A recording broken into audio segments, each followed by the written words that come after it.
Ilmu itu apa? Ilmu itu sederhana, sesuatu yang mudah. Karena ilmu itu fitratallahi allati fataran nasa alaiha. Misalnya begini, saya orang miskin, nggak punya apa-apa.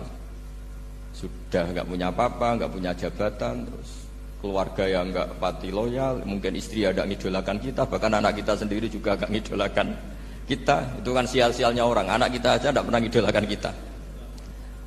Tapi untuk bahagia itu sebenarnya sederhana. Sederhananya begini. Orang pinter itu ingin mempertahankan kehidupannya, terus pinter sampai berobat habis banyak ke Belanda, ke Jepang supaya mempertahankan nyawanya. Nah, si miskin ini kalau dia setiap makan, ya Allah, saya dengan makan ini mempertahankan nyawa saya. Sehingga makan itu satu kajian ilmiah bahwa ini luar biasa. Bahwa orang punya Alphard, punya uang 1 miliar, itu tidak mempertahankan sesuatu yang pokok, yaitu nyawa. Orang tidak punya Alphard itu hidup, nggak punya uang 1 miliar hidup. Tapi kalau nggak punya nasi 1 piring, nggak punya air 1 gelas bisa mati. Artinya apa? Orang miskin itu yusyarikul aghniya, sama dengan orang-orang kaya dalam hal kepemilikan hal-hal yang pokok. Tapi kadang-kadang orang miskin itu ya nyon sewu agak belagu, sudah miskin ingin punya Alphard, sudah miskin ingin punya uang, ya dia tersiksa. Harusnya cara berpikir nggak punya Alphard tuh masih hidup, nggak punya uang 1 miliar masih hidup. Yang punya Alphard hidupnya juga pakai nasi 1 piring, yang punya uang 1 miliar juga pakai nasi. Ya kalau itu kan sama, saya punya. Kalau gitu kan bisa miskin rasa kaya. Itu memang harus dilatih. Nah, kalau orang kaya kan rumahnya banyak di mana-mana. Memangnya kalau rumahnya banyak di mana-mana terus tidur di sini 1 jam, di rumah itu 1 jam, malah nggak bisa tidur kan? Tetap aja yang dipakai 1 kamar. Itu gunanya apa punya rumah banyak? Setidaknya zaman miskin itu dia berpikir gunanya apa punya rumah banyak untuk dipakai ya hanya 1. Meskipun suatu saat kalau dia kaya juga berpikirnya agak rubah. Ya penting punya rumah banyak biar kemana-mana punya rumah, nggak apa-apa. Tapi sementara masih miskin jangan berpikir seperti itu. Nah yang menjadi miskin kacau kan sudah miskin berpikirnya gaya orang kaya, itu kecelakaan itu. Lah itu ilmu, maksud saya itu ilmu. Sehingga dulu Nabi ngajari orang miskin itu sederhana. Ketemu orang miskin sama Nabi diajarkan. Nabi diantara ajarannya begini. Ada seseorang man asbaha, orang yang setiap harinya mu'afan fi jasadi, dia sehat, aminan fi sirbi, negara dalam keadaan aman, tidak dalam ancaman. Indahu qutu yaumi, dia hari itu punya makan. Faka'an nama khizat lahu dunya bihadafiriha, berarti dia sudah punya dunia dan isinya. Karena polanya sama. Buat Presiden Amerika itu yang untuk mempertahankan nyawanya ya makan pokok dan minuman pokok, bukan jabatannya sebagai presiden atau punya uang triliunan. Orang paling kaya di Indonesia juga gitu, untuk mempertahankan hidupnya juga dengan makanan pokok. Dan itu orang miskin punya. Kehidupan paling top itu apa? Ya kehidupan yang mempertahankan nyawa itu yang paling top, lainnya itu enggak. Karena mempertahankan nyawa ini super penting dan orang miskin bisa. Nah, saya berharap ilmu seperti inilah menjadikan dulu itu kuat ketika melawan Belanda. Kenapa kuat? Karena mereka gampang syukur. Barokahnya gampang syukur itu selesai dengan dirinya sendiri. Kalau bahasa intelektualnya itu, orang kalau sudah selesai dengan dirinya sendiri bisa berpikir memanfaati pada orang. Dulu orang-orang miskin ketika era sahabat, termasuk era para ulama yang mendidik para umatnya, itu selesai dengan dirinya sendiri. Nah sekarang banyak orang miskin juga termasuk orang kaya, bahkan belum selesai dengan dirinya.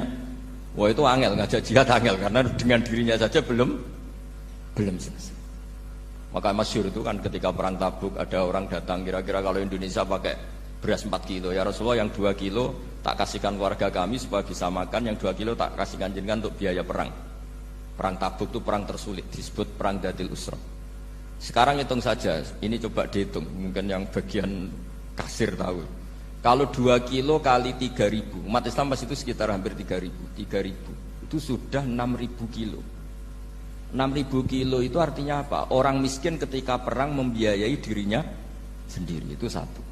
Kedua, dengan mental memberi, orang ini tidak tamak. Barokahnya tidak tamak, tidak nyalahkan yang kaya. Efek dari itu apa ketika perang Tabuk? Sumbangan dari Sayyidina Utsman yang jumlahnya besar sekali, yaitu diantaranya 1.000 dinar. 1 dinar kira-kira 4,25 gram, berarti sekitar 4.000 gram. itu bisa diberikan alat perang. Sumbangan dari Abu Bakar juga bisa dipakai beli kuda untuk perang. Nah bayangkan kalau kebutuhan orang miskin ini untuk makan itu nggak mau urun, wah usaha miskin nggak perlu urun, nah usaha miskin dipakai alasan terus. Maka jumlah 3.000 ini akan mengurangi anggaran untuk belanja peralatan perang karena untuk konsumsi orang miskin. Udah gitu kadang mangane tanduk itu kan repot. Wes miskin mangane tanduk, nak antri mo kan ribet. Artinya apa? Perang ini tidak fokus karena ngurusi konsumsi untuk orang-orang miskin. Nah, dulu zaman Nabi orang miskin pun semuanya heroik. Mereka dibantu gak mau, inginnya bantu. Sampai dicibir sama orang munafik. Apa gunanya sedekah 2 kilo? Wong perang ini perang besar antar negara. Pas itu mau perang melawan Romawi. Sampai orang munafik bilang alladzina almizuna almuttawiina minal mu'minina fis sadaqati walladzina la yajiduna illa juhdahum faskharuna minhum. Orang-orang munafik digambarkan Allah orang-orang yang mencibir sedekah kecil. Wong untuk perang besar kok sedekahnya hanya 2 kilo. Tapi yang mahal bukan 2 kilonya.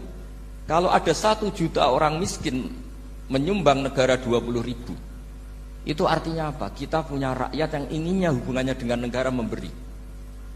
Tapi coba kalau kita 2 juta rakyat yang inginnya dari negara mendapat, pegawainya demo ya.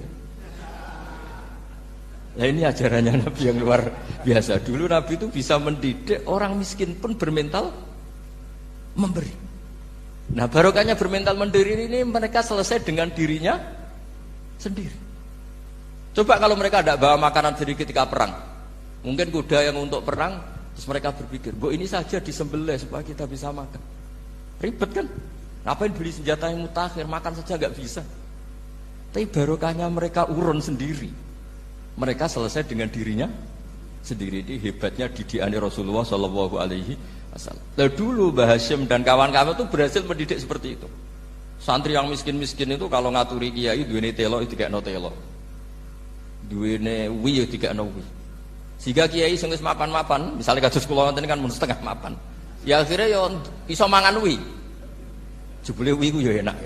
Santri yo seneng mergo kiai ini seneng pancen wis suwi mangan pizza misalnya. Lah tapi nek sing melarat terus aku melarat kiai tak kei wi mosok doyan. Wis melarat medhit di alasan kan ribet kan.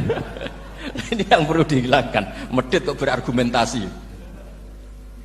Tapi yang mahal itu bukan winya, mental memberi. Orang itu kalau mentalnya memberi itu berarti selesai dengan dirinya. Tapi kalau tidak bermental memberi pasti tamak. Dan tamak itu mesti menghakimi orang lain. Maka dalam kitab Hikam diterangkan penyakit terberat itu tamak. Kenapa? Karena orang pikir itu tidak ada kata-kata kitab Hikam, bukan kata saya. Yang ada itu tamak. Misalnya gini, saya kenal PLT Bupati Kudus. Tidak pernah saya bilang beliau kikir. Tapi sekali saya pernah ngajukan proposal tidak kesampaian. Wah, beliau medit. Jadi saya menvonis medit itu sebetulnya ya karena punya keinginan tidak kesampaian. Coba kalau tidak, bahwa medit orang serap penting. Misalnya anak-anak muda sama orang-orang cantik di Jakarta, pernah nggak kamu bilang itu sombong? Enggak kan? Setelah kamu bilang, Mbak aku ingin kenalan Mbak sampeyan, terus dia agak mau, baru kamu bilang sombong karena keinginan kamu enggak. Nah, bayangkan kalau orang bermental tomak, kayak apa bangsa ini? Nah, sahabat itu dididik oleh Nabi, tomak itu selesai karena keinginan mereka memberi.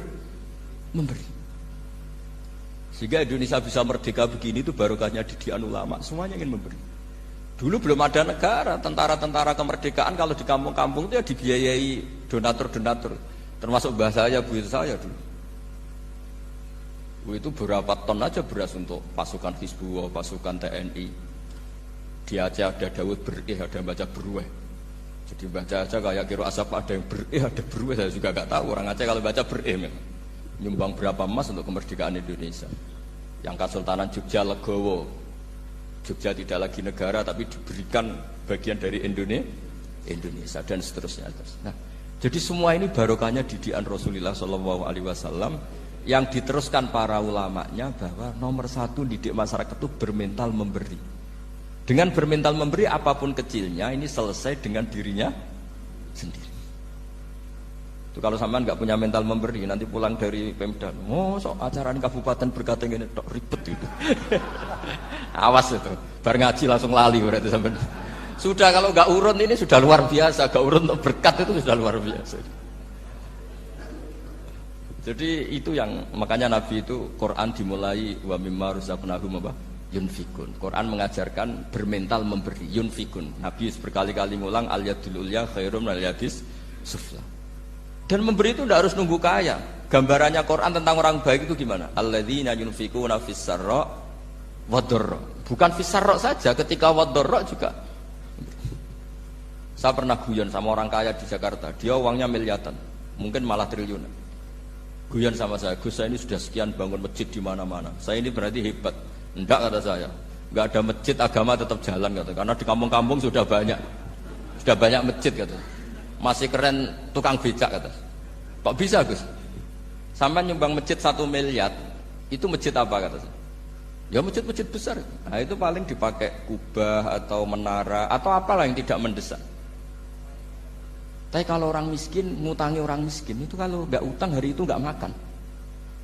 Kan nggak mungkin tukang becak ke utang ada bank atau orang kaya raya, kan kenal saja enggak. Mesti orang miskin utangnya sama orang miskin.